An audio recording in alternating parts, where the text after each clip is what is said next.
All right, Godzilla, Kong, I'm Mikiah. Let's do this.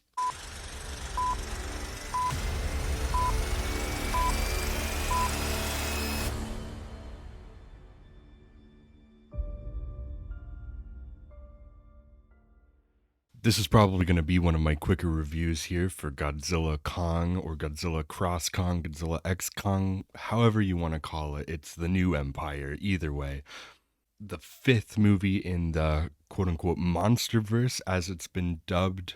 Warner Brothers Legendary have been making these movies since 2014, starting with Godzilla. We've had, with a follow up, a Kong movie. Godzilla vs. Kong was the first big actual hit during the pandemic. And now we're back again. That director from Godzilla vs. Kong, Adam Wingard, is here again doing this Godzilla Kong team up film where Godzilla and Kong, there's a new monster threat and they gotta team up to fight this big monkey, the Scar King. And that's what this movie is. This is monster beatdown, and I am a big fan of the MonsterVerse films. The only one that didn't really work for me was King of the Monsters, which that was really more of a pacing issue than anything. I thought Godzilla vs. Kong was the first time they really got the right balance of human stuff to monster beatdown stuff, and I just had a blast with that movie. Obviously, we had Godzilla -1 very recently, Toho's reimagining of kind of the earliest version of Godzilla, which was just a great movie.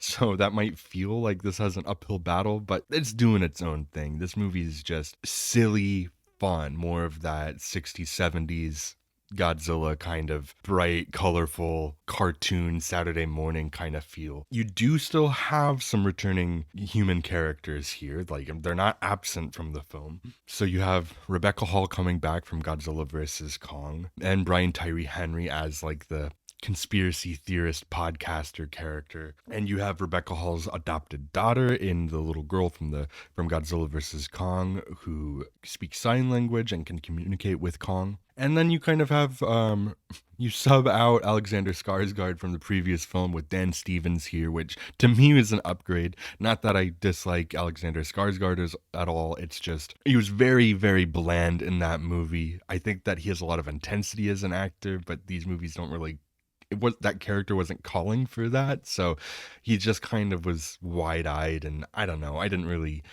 buy his character very much in Godzilla vs. Kong, but I feel like the Dan Stevens character is much more fun and lighthearted character here as this monster veterinarian. And I mean, they keep the human stuff down to a minimum, that they do have a through line here. There is a plot, believe it or not, where Godzilla's up on the surface, Kong's down in the hollow earth that has been established throughout these films and the Monarch TV show. So it's all involving that. There's a lot of time spent in this hollow earth with these four characters. But yeah, like I said, they keep it to a minimum. The story, I mean, I don't really buy it a lot of what they're going for here, but it doesn't really matter. It's really just facilitating getting to what you're there for, which is those monster fights. Would it be nice to have like a really nice story and characters you really care about? Yeah, but I mean, I found the character interplay worked better here for me than they did in the previous film, and what it gets to, like it works to get it to where it needs to be, and it provides a really cool visual landscape. Because I did think in Godzilla vs. Kong, I was like, it would have been cool to have a fight in the hollow earth with its weird gravity and everything. Here they totally rectify that. A lot of the movie takes place in hollow earth, which you would feel like maybe you would run the danger then of losing the sense of scale, but they do a really good job at balancing those things with fights in the real world and fights down in the hollow earth world. So it's fully utilizing both aspects of that. I will say this movie is more Kong heavy than Godzilla, so if you're a big Godzilla fan, he's sleeping a lot of the time here. I mean that literally. But you get some cool Godzilla moments for sure. Like Godzilla's taking on some other titans and stuff up on Earth, which is cool. But yeah, this movie's more so following Kong as he's looking around trying to find any relatives that he might have lingering down in this subterranean world. And then when he does find them, it's not quite what he expected. And I had a big grin. I was cracking up and laughing. Hannah was with me and she was having just as good of a time as I was. This movie is a ton of fun. It's a big, silly blockbuster, full might of Hollywood's CGI craze. But for me in this instance, that's fine. Like I like the tactile rubber suits kind of stuff, but I know that's gone the way of the past, and this is what we have now. And you know what? They make the most of it. They really do. There's some really cool, just like metal visuals in this. Speaking of, the soundtrack feels very Guardians of the Galaxy with the Dan Stevens character always just playing music, classic, just like 60s to 80s kind of disco and metal and rock and stuff. And I don't know, it works. It works for the tone here. This movie works for me. Like, I'm not saying it's like high art. It's just a good time is what it is. I just had a blast. I don't really have a lot negative to say about it.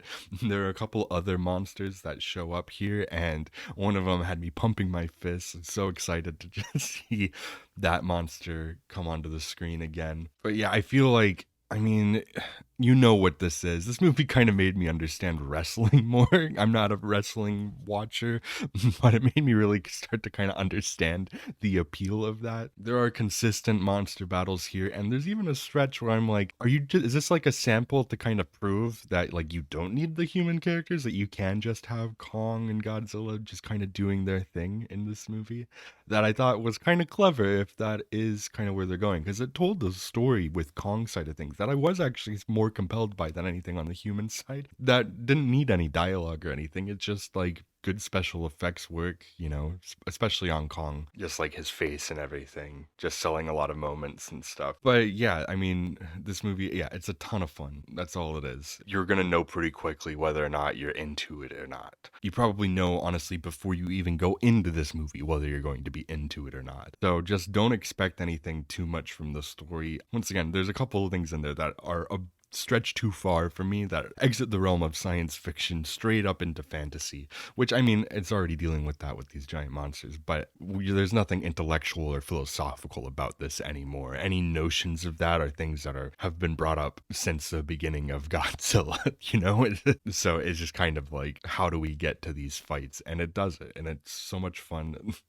There are a couple of there's one unconventional weapon, I will say, at one point that's used, that I will think about and just crack up thinking about from now on. So um, if you see the movie, I don't know if you'll know exactly what I mean, but you'll probably know what I mean. But yeah, that's it for this review for Godzilla Kong, The New Empire. If you just want a good time, I don't like saying turn off your brain fun, but just kind of engaging the part of your brain that just is open to just something silly and dumb and well executed in terms of what you're there for, then yeah, just go see this. Just have a good time, have a blast, get a popcorn, get a big sugary drink.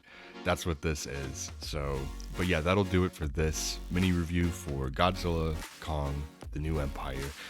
My name is Mikiah. Subscribe to our channel, follow, like, all that stuff if you like this kind of content. We're going to keep it coming. And yeah, thanks for checking this out, and we'll see you at the movies.